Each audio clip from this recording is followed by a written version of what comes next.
Salve a tutti e ben ritrovati su White One Racing.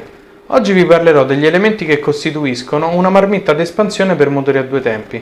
Vedremo insieme quali sono e a cosa servono.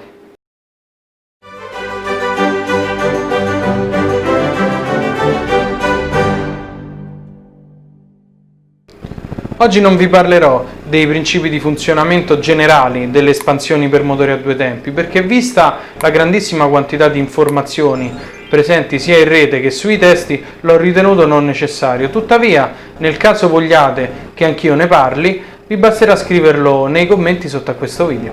Gli elementi che compongono una marmitta ad espansione sono 5: il collettore, il divergente, la pancia, il controcono e lo spillo. Per farvi però capire quali sono e come identificarle nella marmitta, grazie alla gentile concessione di Gianluca Marri, ho qui una marmitta non ancora finita. Infatti in questa manca sia lo spillo che il collettore, quindi queste parti non potremo vederle. Tuttavia possiamo vedere le tre parti principali, che sono il divergente, la pancia e il controcono. Il collettore è l'elemento che raccorda la luce di scarico del cilindro al cono divergente. Chiaramente, come vi ho detto prima, in questo modello è mancante. Ha in genere forma cilindrica o leggermente conica e la sua lunghezza determina il tempo con cui il cono divergente intercetta l'onda di depressione. Andiamo a analizzare un elemento presente nella marmitta vera e propria che abbiamo in dotazione, che è il cono divergente. Nel modello che potete vedere qui è realizzato con due conicità differenti.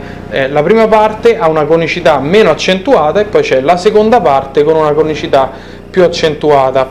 Questo modo di realizzare l'espansione è molto diffuso, perché la conicità dovrebbe essere maggiore man mano che ci si avvicina alla pancia, seguendo un profilo non lineare ma piuttosto parabolico, come proprio l'espansione delle onde. La funzione del cono divergente è quella di facilitare l'uscita dei gas nel momento in cui vengono scoperte le luci di travaso, creando una depressione all'interno del cilindro. In base alla sua forma si può decidere quanto facilitare l'uscita dei gas e quanto rendere ampio l'arco d'utilizzo del motore. Un cono molto pronunciato genera un'onda molto forte ma con un campo di accordo ristretto. Viceversa, un cono poco pronunciato genera un'onda meno forte ma con un campo di utilizzo e quindi di accordo più ampio. Proseguendo nell'osservazione delle parti della marmitta, incontriamo la pancia, ovvero sia un pezzo a sezione costante che fa da distanziale tra il divergente e il controcono. Questa parte è tanto semplice quanto importante, perché determina il momento in cui l'onda che si va a infrangere sul controcono comprimerà i gas di nuovo dentro al cilindro. Questo spessore che viene messo qui in mezzo risulterà dimensionato correttamente se riusciremo a ricomprimere i gas che sono fuoriusciti dalla marmitta nell'istante in cui i travasi sono già chiusi. E siamo arrivati al terzo elemento che possiamo analizzare sul nostro modello, ovvero sia il cono convergente, o anche detto controcono. Questo è molto importante perché determina sia l'intensità dell'onda di compressione e sia la durata temporale della stessa. Maggiore sarà l'angolo di questo cono e più forte sarà l'onda generata, a discapito però dell'arco di utilizzo. Viceversa, più il cono sarà allungato e quindi con un angolo minore, più avremo un arco di utilizzo ampio, a discapito però della potenza di picco.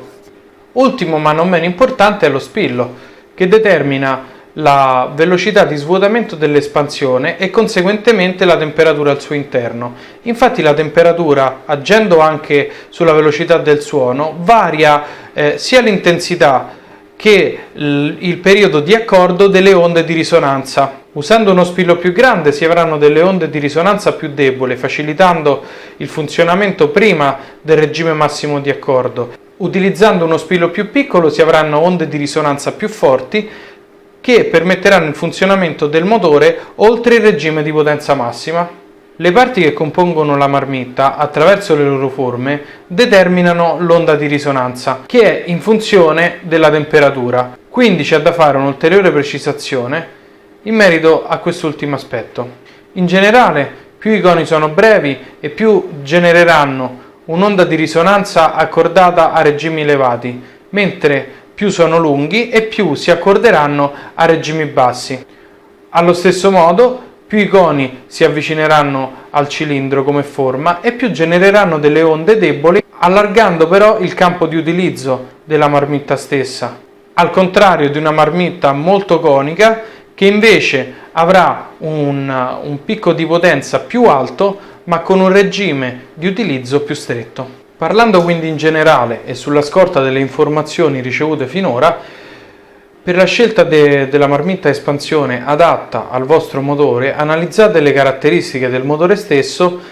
La scelta dovrà ricadere su una marmitta piuttosto corta e molto conica se dovrà funzionare a regimi molto elevati, e invece molto poco conica e piuttosto lunga se dovrà funzionare a regimi più bassi.